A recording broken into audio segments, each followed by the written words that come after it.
सभी को राधे राधे। मैं आज आप सभी को एक सुंदर सा कहानी शेयर करना चाहती हूँ। मैं एक सत्संग हो रही थी, वो एक जगह में मैं बैठी थी। हमारे एक गुरुजी ने ये बात बोले थे सभी को, तो ये मैं चाहती हूँ आप सभी से शेयर करने के लिए। एक बार क्या हुआ ना कि तितली बिच्छू को देखकर बोली कि बिच्छू, मैं तुमसे नहीं डरती हूँ। तो बिच्छू ने चकित हो गया, बोले कि पहली बार मुझे आज कोई बोल रही कि मैं किसी से नहीं डरती हूँ। ठीक है, तो उसका भी अक्कड़, मैंने किसका, बिच्छू में भी बहुत अक्कड़ था, क्योंकि उसे सारे डरते ना, मगर ये तितली मना की थी। तो तितली जहाँ गई तो तितली के पीछे पीछे पीछे पीछे कौन गया? बिच्छू। तितली खुशी हो गई। तितली ने सोचने लगी, अरे बिच्छू मेरे पीछे पीछे आ रहे, वाह कितना अच्छी बात है कि वो मेरे पीछे पीछे आ रहे। इतना बड़ा बिच्छू जो लोग उसको देखते ही डरते थे, लोग सारे उसको, क्योंकि वो डंक लगा दे रहा था।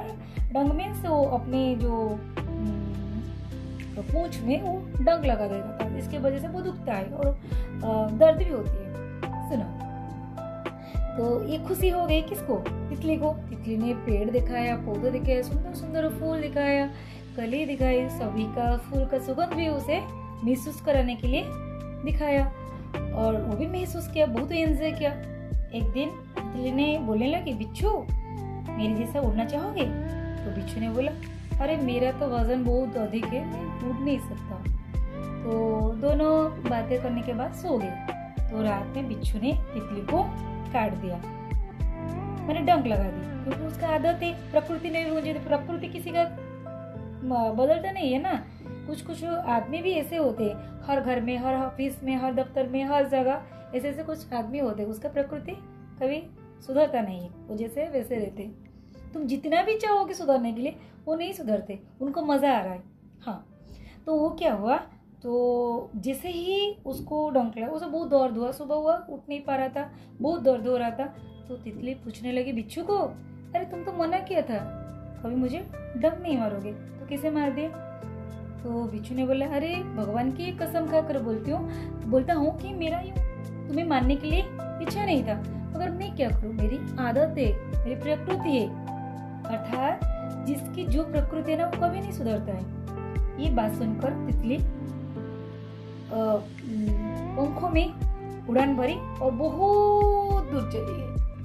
अर्थात हमें इससे क्या पता चलता है कि बहुत लोगों का, बहुत अच्छे लोग भी दुनिया में है, बहुत बुरे लोग भी हैं। कुछ कुछ आदमी का प्रकृति ऐसा होता है कि वो कभी नहीं सुधरता है।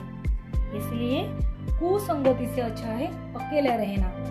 बुरा संगति बहुत कुछ बुरा कर सकता है, इसलिए बुरा संगति से बच के रहो, क्योंकि वो दूसरों को दुख दर्द देने के सिवा उन्हें कुछ भी पता नहीं। उनको मजा आ रहा है, दूसरे को कष्ट पहुंचे, दूसरों को कष्ट पहुंचने उससे बहुत मजा आ रहा है। इसीलिए इन लोगों से ना दूरी बनाए रखो। ओके, जितना वो संगति से पीछे हट जाओगे ना, अच्छा है तुम्हारे लिए, क्योंकि बुरे कर्म का फल तो सभी को मिलेगा, अच्छा कर्म के फल मिल रहे हैं। भगवान हमें शाम तक समय देते हैं। यहाँ पे हमारा क्या पुण्य वाला पक्षी होती है, और यहाँ पे पाप वाला पक्षी होता है। तो ये जो दोनों पक्षी में क्या अंतर है पता है?